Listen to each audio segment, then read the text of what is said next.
मेधा शुरू से ही पढ़ने में होशियार और मेधावी छात्रा थी। अच्छी पढ़ाई के बाद अच्छा कॉलेज सिलेक्शन और फिर बहुत अच्छी जॉब।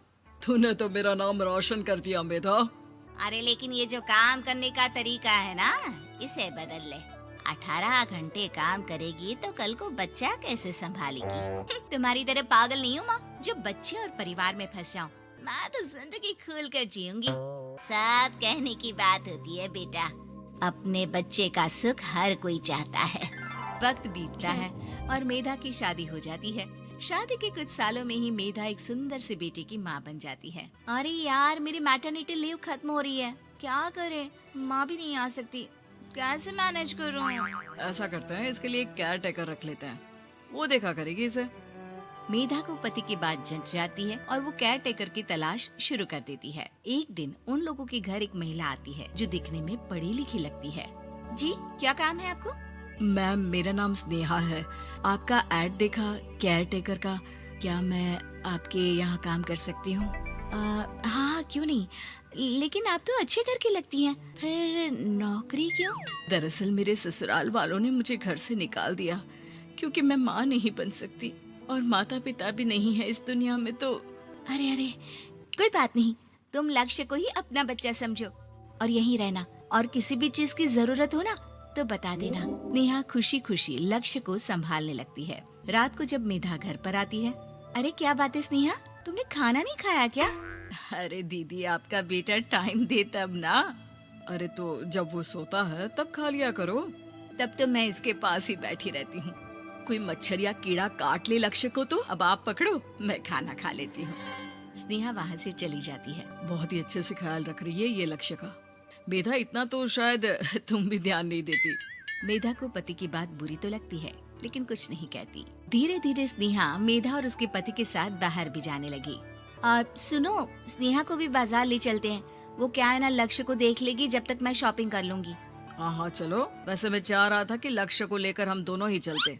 क्या यार, तुम तो फ्री में इमोशनल हो जाते हो, कितना देख लेंगे हम दोनों मिलकर, ले चलो उसे। कार से निकलकर मेधा और लक्ष्य रोड क्रॉस कर रहे थे कि सामने से कार आ जाती है। मेधा का ध्यान नहीं होता, लेकिन स्नेहा तुरंत लक्ष्य को मेधा से छीन लेती है। मेधा गिर जाती है और कार मेधा को छूकर निकलती है, जिससे मेधा को खून आ जाता है। पति मेधा को हाथ देकर उठाता है। स्नेहा लक्ष्य को लेकर गले लगाई रहती है। थैंक्स स्नेहा, मैंने तो ध्यान ही नहीं दिया था कि कार आ रही है।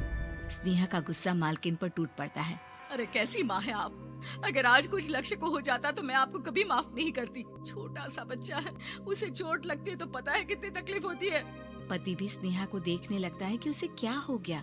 मेधा को स्नेहा पर काफी गुस्सा आ जाता है। घर आकर कहती है, देखो स्नेहा, माना तुम लक्ष्य को बहुत प्यार करती हो, लेकिन वो मेरा बेटा है, मैं कभी जानबूझकर उसके साथ बुरा नहीं कर सकती, समझी? मुझे माफ कर दीजिए, मैं लक्ष्य को लेकर कुछ ज्यादा ही सेंसिटिव हो चुकी हूँ। मैं ध्यान रखूंगी कि आगे से ऐसा ना हो।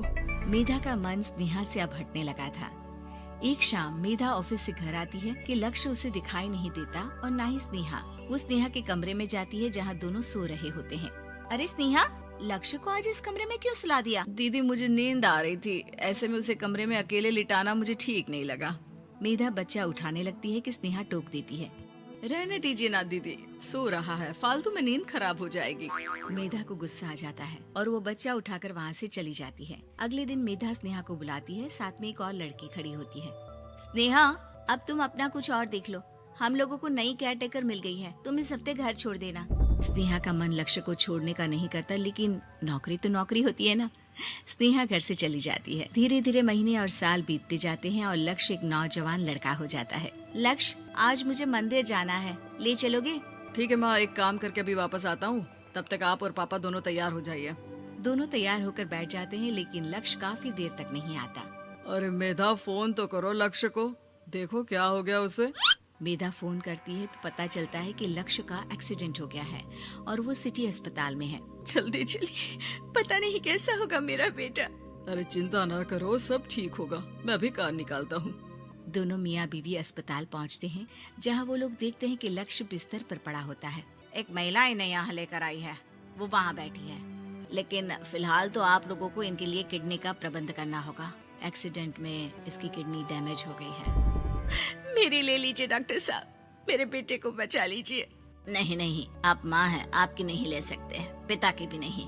आप किसी रिलेटिव या दोस्त से पता कर लें, और हाँ थोड़ा जल्दी करें क्योंकि देर होने से मामला बिगड़ सकता है। मेधा बैठकर रोने लगती है कि वहाँ डॉक्टर आ जाते हैं। जिस औरत ने आपके बेटे को यहाँ भर्ती कराया था वो अपनी किडनी आपके बेटे को देना चाहती है। हाँ? कौन है वो? कहाँ है वो? तभी वहाँ स्नेहा आ जाती है। स्नेहा तुम?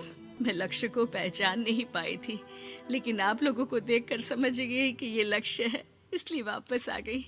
मैं अपनी किडनी आपके बेटे को देना चाहती हूँ। मेरी अपनी तो कोई औलाद नहीं, लेकिन लक्ष्य में मैंने हमेशा अपना बच्चा देखा। तुम धन्य हो स्नेहा, जो इतने साल में भी लक्ष्य को भूल नहीं पाई। सही मामले में तो वो तुम्हारा ही बच्चा होगा, क्योंकि जन्म भले ही मैंने दिया हो, लेकिन आज तुम उसकी जिंदगी बचा रही हो।